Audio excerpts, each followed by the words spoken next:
Okay, this is what we want to do now to unlock the developer tab in Microsoft Excel. All right, you don't see it up here, it doesn't exist.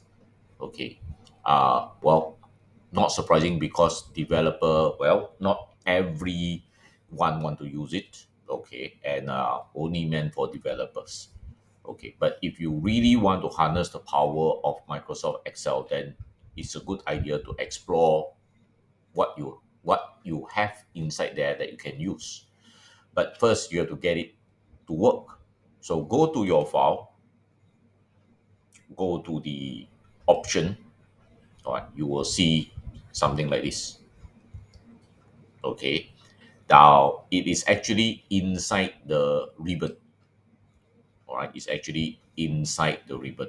Or just leave it as the main tab. All right, you don't actually need to change that. It's right down here. Okay, let me just very quickly expand all this so you can see what is inside the developer tab. So you can see all your XML feature controls. Okay, you can have X in, all right, and of course your code.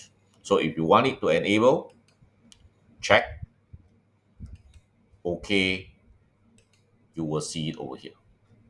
All right, then you can play around with it. Okay, just be a bit careful about macro because virus sometimes hide itself inside macro.